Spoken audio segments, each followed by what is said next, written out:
I just want to say that I'm going to do my best to make this review unlike other Black Panther reviews. The reason I don't do comic book movies and I don't do most movies that just go out in theaters, one, yes, this is a martial arts channel, but because I know that there's a whole lot of other channels doing reviews of this movie and movies like it.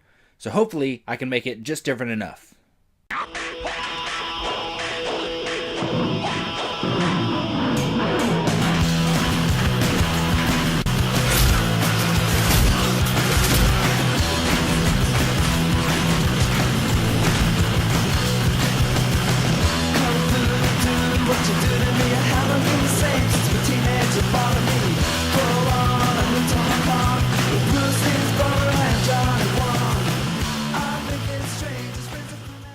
I'm the martial arts film freak, and I saw Black Panther. Show me my respect and bow down. You get to decide what kind of king you are going to be. Black Panther was directed by Ryan Coogler, and I'm going to read off the names of people that it stars because I just feel like these people deserve, to be shouted out. The movie stars Chadwick Boseman, Michael B. Jordan, Lupita Nyong'o, Denai Guerrera, Daniel Kaluuya, Letitia Wright, Winston Duke, Angela Bassett, Forrest Whitaker, Sterling K. Brown, John Connie, Martin Freeman, and Andy Serkis.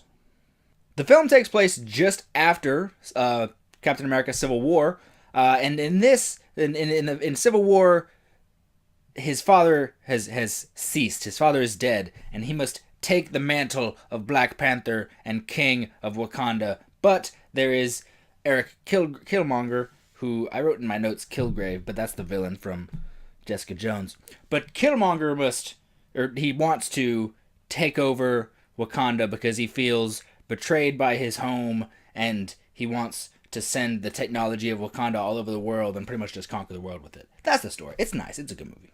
This movie is beautiful for multiple reasons. It looks gorgeous. The use of color in this is amazing, from the clothing to the plants to the nature around them. And weirdly enough, I don't know, maybe I'm just weird, even like when they were just wearing black clothes, like the black in the clothes popped for me for some reason. I don't know why. The sky looked, for some reason, I was high. I don't know. Especially when he went into the dreamscape kind of thing. The sky was this purple that looked really pretty. It looked like a new Nintendo 3DS XL with the Galaxy background. You can tell I work at GameStop because that shit is just in my brain. Nonetheless, the color in this is flawless. Secondly, this is the first MCU movie where I genuinely loved the music. And I'm not talking about the Kendrick Lamar music. That's fun. You hear it and it's good music. I'm talking about the score. The score in this is gorgeous. There has not been an MCU movie, starting from Iron Man to now, has not been a movie in the MCU that actually has memorable music. It's getting to the point where the Avengers music is kind of memorable. Like normally, the first time I heard it, it sounded cool, but it didn't pop. There has not been a movie in the MCU that has had music like Star Wars, like Lord of the Rings, Indiana Jones, E.T., Jaws, Pirates of the Caribbean. What else? Harry Potter. That's another good one.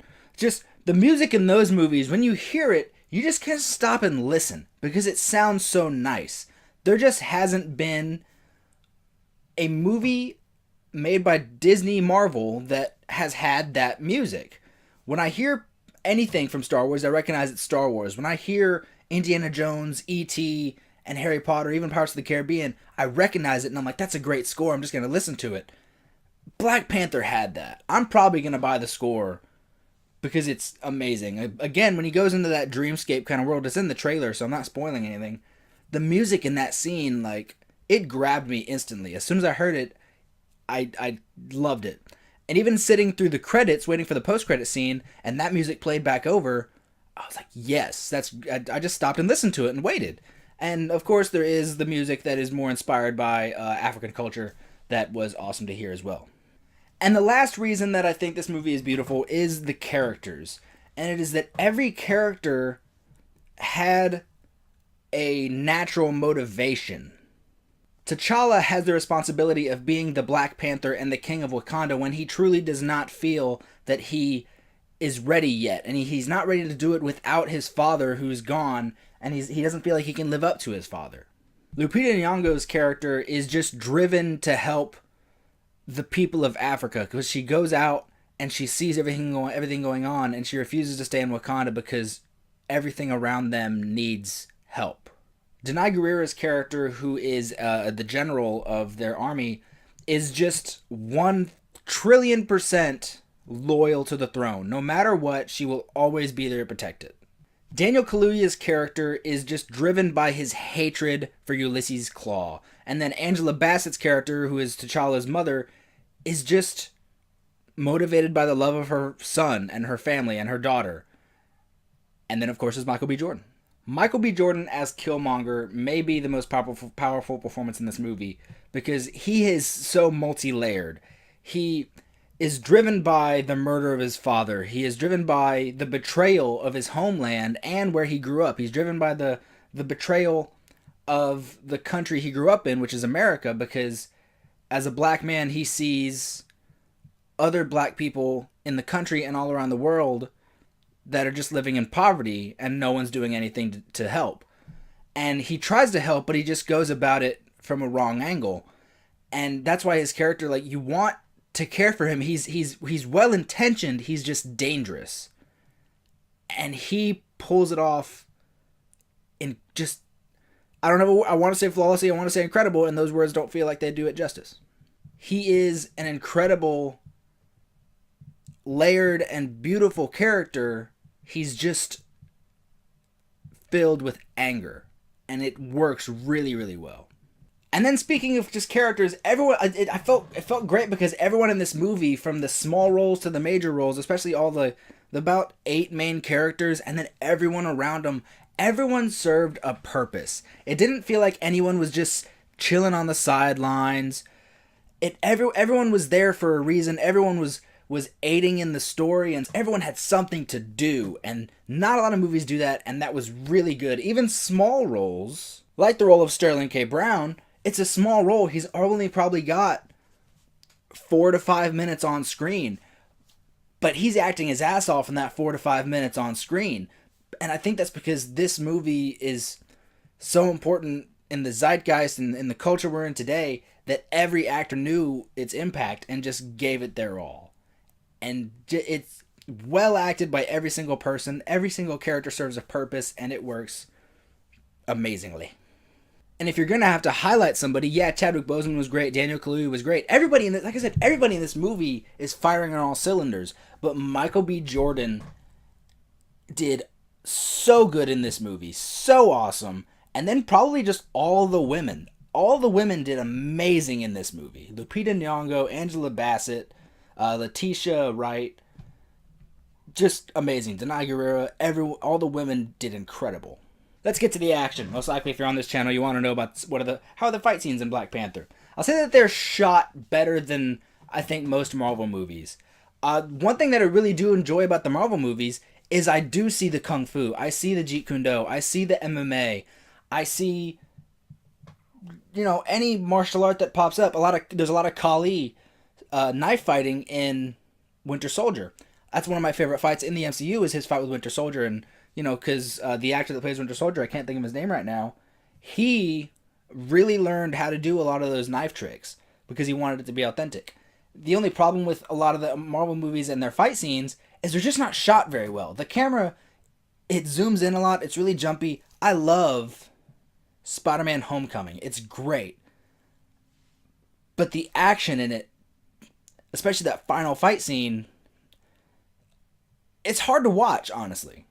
But I think that Ryan Coogler, he didn't, totally change the game for Marvel movies. He took a little bit of a step back, which really helped. At some points, I feel like the camera just wasn't in the right position. Like, I know there was a few scenes where I enjoyed that, like, he had taken a step back from the action, and he wasn't cutting it too much. It was just that, like, maybe the camera's on Chadwick Boseman's back. I'm like, I can tell that he just threw a punch, but if you just maneuver the camera over to your left, I'd like to see that punch.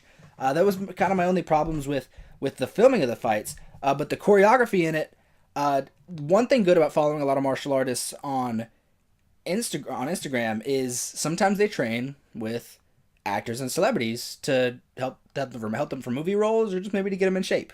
There is a martial artist named Maurice Crump. If you've seen Maurice Crump in any movie, most likely it is Protector 2 or Tom Yum-Goong 2.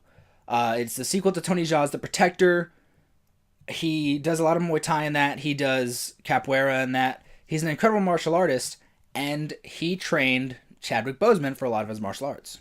Through the training process, both Chadwick Boseman and Maurice Crump were both posting a lot on Instagram of them training together, and it's really cool. I enjoy Maurice Crump trains so many people. Even one of my favorite rappers is B.O.B., and as much as I would love to argue with him about flat Earth because B.O.B. thinks the world is flat, I would not fight him because I've seen B.O.B. do capoeira, and he's actually pretty damn good at it because he trains with Maurice Crump. And so there was a few scenes where I sort of recognized some of his motions, some of his movements were very capoeira, and I definitely think he got that from Maurice Crump. But one thing is that there is an African martial art called, if I can find it right here, Angolo. Angolo is an African martial art that looks a lot like capoeira, and I think that he learned capoeira and probably used it as a reference to Angolo, because I think a lot of the martial arts in this movie was very inspired by African martial arts. During the ceremonial fight scenes, the ceremonial combat, there was definitely, I feel, reference to sort of like a Zulu fighting style, which is like a big, like stick shield, and then like sort of like a spear, or just like a staff or a stick. I almost said something bad. I'm Hispanic, I can get away with it. But yes, there was definitely a reference and use of sort of like a Zulu stick fighting style. I do think that the Dora Milaje, who are Black Panther's female army and guards, I think that they were using, I'm looking at notes here because some of this stuff is a little bit hard to remember the name of. I do think that they were using a style that was sort of inspired by African Donga, which is stick fighting. It is sort of, comes from Zulu, but I feel like it sort of branches off and is an extension of Zulu. They're these really long, huge sticks that if you saw them, you'd be like, yeah, that's a staff or a spear. But if you actually watch like Donga fights, like they use these huge, long sticks that are like 10 feet tall, but they hold them at the base like swords, and it's crazy. And there's just a few fight scenes with the women warriors that I felt like that was, looking back on it, I was trying to connect what they were using, and you know, you see some of the motions and the twirling of it, and you're like, yeah, that's sort of a kung fu Shaolin kind of thing. But some of it I would probably really connect to African Donga stick fighting, which looked awesome. In the end, I think I'm going to give this movie about, I'm going to say 4.7 Martin Freemans out of 5, because the world needs more Martin Freeman. The movie was not perfect, but damn, it was great. I mean, 4.7 out of 5, like, you can't, I feel like you can probably, I might as well just round it up to 5, probably, because it's freaking great. But I don't think it's perfect. But then again, that would just make me like that reviewer that gave Lady Bird a bad review. Fuck it, 5. You give it a fucking 5. It's great. I loved it. It's amazing. The action was really well done. The choreography was very pretty. The movie is gorgeous from head to toe, inside and out, left to right, diagonal to diagonal. Are there other directions I can do? We live in a 3-dimensional world, not a 4-dimensional world, so probably not. But tell me what you guys think. Let me know in the comments below. Like, share, subscribe. Did you like Black Panther? Have you seen Black Panther? What's your favorite Marvel movie? There's a bug in here. Who was your favorite character in Black Panther? Because honestly, every single character stands out. His sister in it, Letitia Wright, she is awesome. Like, I'm not going to spoil anything about the character. She's sort of some comic relief, and she's a really fun, awesome character to watch. It's just, everyone in this movie is great. Who's your favorite character? What's your favorite part of this movie? Let me know what you think below. And how was your Valentine's Day? What'd you do? What'd you get? My girlfriend got me this sweet Black Panther shirt right here, and then also a card. She got me this card right here. Look, we're fishies, and then she jumps in my bowl. She jumps in my bowl. Thank you all for watching. I hope that you were not offended that I'm putting a superhero movie on this channel, because I don't plan to do many superhero movies. I just felt like this one was important, and I thought there was enough martial arts in it that I could talk about it. So thank you all for watching, and have a good day.